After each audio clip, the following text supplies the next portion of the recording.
교육부 기획조정실장 학교지원국장 교원소통심사위원회 위원장 서울대학교 사무국장 등의 커리어를 가지고 있는 성삼재 교수. 그가 한국거민전 교과서 협회 이사장으로 있을 당시 국제학술문화제에서 토론자로 나와 일본 측으로부터 들었던 말을 털어놓았습니다. 우리 일본이 조선을 식민통치하기 위해서 역사를 조작해 놓은 게 있습니다.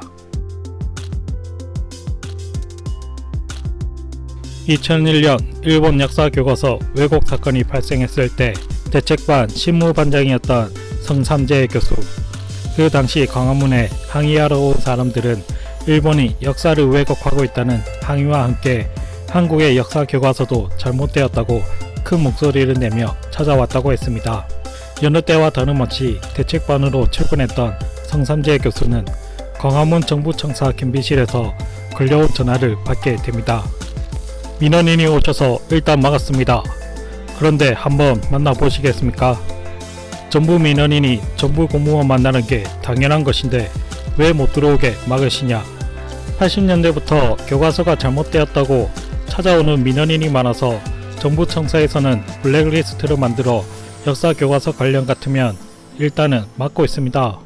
경비의 말을 듣는 성삼재 교수는 말도 안 된다며 직접 시간을 내서라도 만나겠다 전하고 할아버지로 보이는 남성 민원인을 만나 대화를 나누게 됩니다.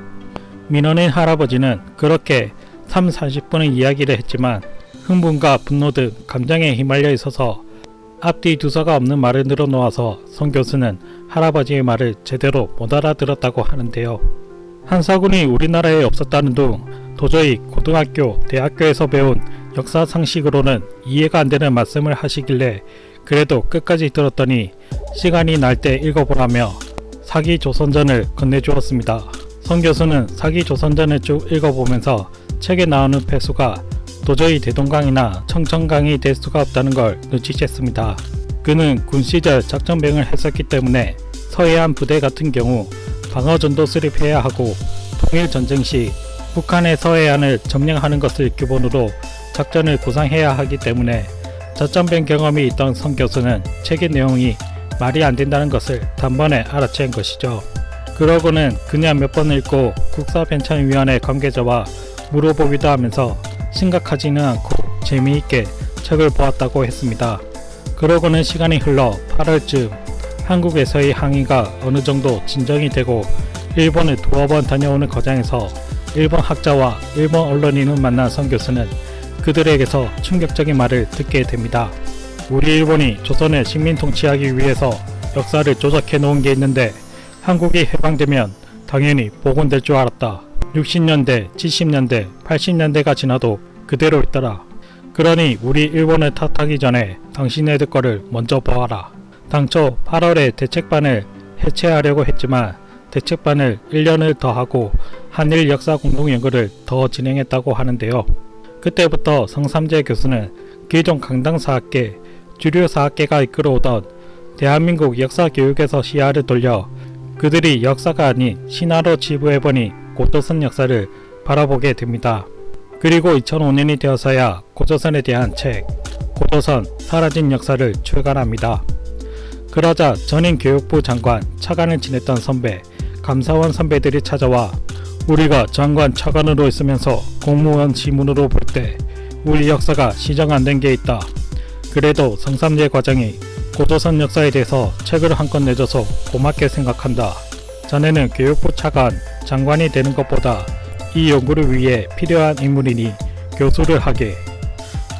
보통의 사람이라면 자신의 나라 뿌리의 역사가 식민지배를 통해 왜곡되었다면 화가 났을 테지만 성 교수는 왜 수십 년이 지나도 바뀌지 않은 것인지에 대해서 하나씩 파헤치기 시작했다고 합니다. 그리고 성 교수는 일본의 역사 왜곡에 분노하는 이들에게 말했습니다. 한문적으로 보면 이러한 현상은 당연한 겁니다. 영국이 아프리카를 지배할 때 아프리카에 심었던 식민통치 논리가 영국이 떠나놓고도 그대로 아프리카에서 진행되는 것을 보고 영국의 양심 있는 학자들이 비교 학회를 만들어서 이걸 바꾸어야 한다는 노력을 한 적이 있습니다. 그래서 오늘 국제학술제를 통해서 여러 교수님들이 연구 결과를 발표하셨는데 이게 지금 고등학교 역사부도입니다. 그래서 지금 많이 바뀌어 있고 한 세대 지나면 바뀌지 않을까. 그리고 30년이 지나도 안 바뀌는 것 같으면 우리 후배들이 후손들이 이 가열찬 투쟁이라면 투쟁이고 학문적 열정이라면 열정을 통해서 이 과정을 해내 갈 것입니다. 스다소 키치 와세다대 교수. 그는 일본을 중심으로 동아시아의 역사를 재편하려던 신민주의 역사학의 연맹성을 고려할 때 빼놓을 수가 없는 인물입니다. 그는 이른 시기부터 중국과 한국에 대한 멸시적 관념을 가지고 있었고 일본 황실의 순수성과 이를 기반으로 한 일본 민족의 문화, 독자성, 우수성을 이야기했습니다. 그리고 이를 바탕으로 한국 정벌과 지배를 긍정했죠. 그리고 그런 스다소 키치 밑에서 역사를 전공한 한국 역사학계의 태두 이병도는 일본에서 철저하게 신민사학을 배웠고 도쿄 제국대학의 신민사학자 이케우치 히로시에게 개인적인 지도까지 받게 됩니다. 그리고 이병도는 신민사학자들의 보물로 여겨지며 일본에서는 일본인보다 한국인의 입을 통해서 신민사학을 전파한 것이 반감도 적고 효과도 클 것이라 여겼습니다. 그리고 그 전략을 지금도 성공적으로 작동하고 있죠. 한 가지 예를 들면 스에마스 야스카즈. 일본이 주장하는 임나 일본 부설은 역사학자가 아니더라도 말도 안 되는 허구라는 것을 알 것입니다. 일본이 주장하는 임나식이 야마토에는 국가도 아니었고 제철 기술도 없었기 때문에 동시대 국가 기반을 갖추고 제철 기술을 가졌던 한반도를 점령했다는 것은 미국이 남태평양의 어느 한 부족 국가에게 캘리포니아를 점령당했다는 소리만큼 어이가 없는 것입니다. 그럼에도 스에마스는 일본 패망 후 일본 내 반성의 흐름에 찬물을 끼얹는 임나 흥망사를 발간합니다. 그는 여기서 스다소 키치가 경남 김해로 한정했던 임나 강령을 충청, 전라까지 확장시켰습니다.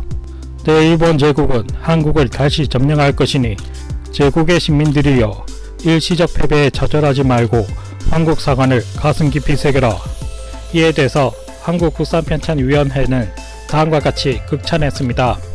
스에마스 야스카즈는 기존의 고증을 비롯한 문헌 고증, 성과에 의존하면서 한국, 중국, 일본 등의 관계 사료를 시대 순에 따라 종합함으로써 고대 한일 간의 대외 관계사의 틀을 마련하였다. 그리하여 최초로 학문적 체계를 갖춘 이른바 남한 경영론을 완성시켰다. 대한민국에는 한국의 역사를 폄하, 비하, 내려치는 세력이 국사계를 좌지우지하고 있습니다. 이제 국민들이 조작된 역사를 바로잡을 때가 아닐까요?